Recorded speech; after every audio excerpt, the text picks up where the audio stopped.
पिछले वीडियो में हमने जाना कि जाइलम और फ्लोएम में क्या अंतर है और जाइलम का क्या कार्य है, फ्लोएम का क्या कार्य है। इस वीडियो में हम जानेंगे पौधों में पदार्थों के परिवहन की क्रिया विधि, मतलब परिवहन किस क्रिया द्वारा होती है, इसमें क्या क्या प्रोसेस लागू होती है, इसमें कौन कौन उत्तक भाग लेते हैं, वृक्ष कैसे खनिज लवण तथा जल को एक माध्यम से किसी माध्यम से अपने पूरे शाखा तनाव और अपने विकास में मदद करता है।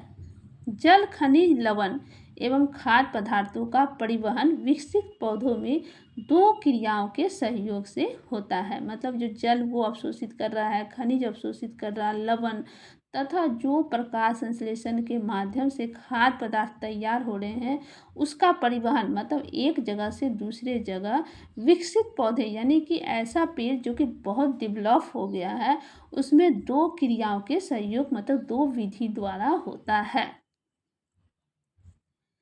पहला है स्थानांतरण, जिसके द्वारा घुलित पदार्थों का चालन पौधों के एक अंग से दूसरे अंग तक होता है। इसमें क्या होता है, स्थानांतरण मतलब एक जगह से दूसरे जगह करना, जिसके द्वारा जो घुलित पदार्थ जो पदार्थ घुला हुआ है उसका चालन पौधों के मतलब इधर से उधर करना पौधों का एक अंग से दूसरे अंग तक होता है। मतलब एक सेल से दूसरे सेल, टहनी से पत्ती में, या कहिए जड़ से तना, तना से पत्ती में कैसे होती है, इसी को कहा गया एक अंग से दूसरे अंग तक होता है।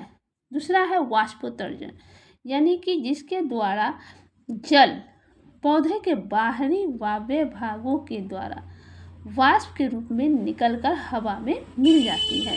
इस क्रिया में क्या होता है, जब वाष्पोत्सर्जन होती है तो जल पौधे के बाहरी यानी पत्ती के माध्यम से एक छिद्र के द्वारा बाहरी वायव्य भागों द्वारा वाष्प के रूप में निकलकर हवा में मिल जाती है। एवं इसके साथ साथ अवशोषित जल का जाइलम के द्वारा स्थानांतरण होता है तथा जो जल मिट्टी से ये अवशोषित करते हैं वो उस जल का जाइलम जो उत्तक है, जो कि जटिल उत्तक है, उसके द्वारा स्थानांतरण होता है, मतलब एक जगह से दूसरे जगह पहुंचाया जाता है। हालांकि जल की बहुत अधिक मात्रा का अवशोषण जड़ द्वारा होता है, क्योंकि मिट्टी के में से ये जल जो है जड़ के द्वारा अवशोषित होती है और जाइलम उत्तक के द्वारा इसे पत्तियों तक पहुंचाया जाता है। लेकिन इसका लगभग 10% ही पौधों की जरूरी क्रियाओं में इसका उपयोग होता है। पर पेड़ जो है जो जल अवशोषित हो रही है उसकी 10% ही वह अपने लिए, अपनी क्रियाओं के लिए, अपने कार्य के लिए लेते हैं। लगभग 90% जो जल वो ले रहा है वो वाष्प के रूप में पत्तियों की सतह से वायुमंडल में मुक्त हो जाता है। तो 90% जो जल है वो वाष्पोत्सर्जन प्रक्रिया द्वारा, जो कि इसमें दिखाया गया है, वाष्पोत्सर्जन प्रतिक्रिया द्वारा वायुमंडल में छोड़ दे रहा है जल वाष्प। ये है जल संचलन।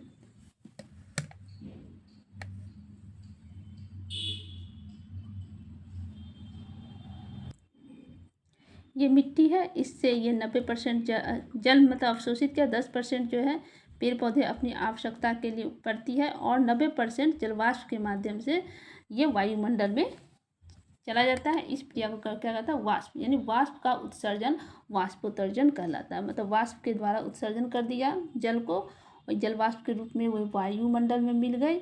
इस प्रक्रिया द्वारा जो है 90% जल वायुमंडल में चला जाता है।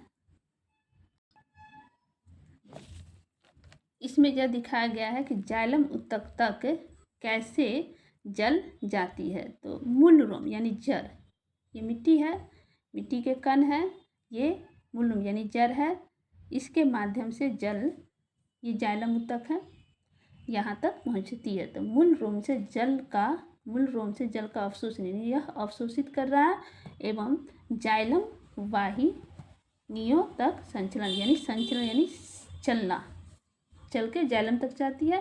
यही जाइलम तक धीरे धीरे इसे पत्तियों तक और पेड़ के प्रत्येक भाग तक जल को पहुंचाता है। यहाँ मिट्टी से जल का अवशोषण हुआ यानी कि ऑब्जर्व किया और इस नालिका के द्वारा जाइलम तक पहुँचा। जाइलम जो है ये पत्ती तक और पेड़ के प्रत्येक भाग तक पहुँचाती है।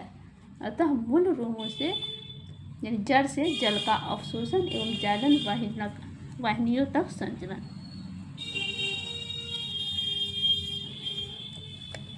अब अगले वीडियो में हम जानेंगे जल का अवशोषण एवं परिवहन। किस तरह जल का अवशोषण करता है, मतलब किस तरह जड़ जो है मिट्टी से जल का अवशोषण करता है और किस तरह जाइलम उत्तक परिवहन का कार्य करता है, मतलब पेड़ के प्रत्येक भाग तक कैसे जल को पहुंचाता है।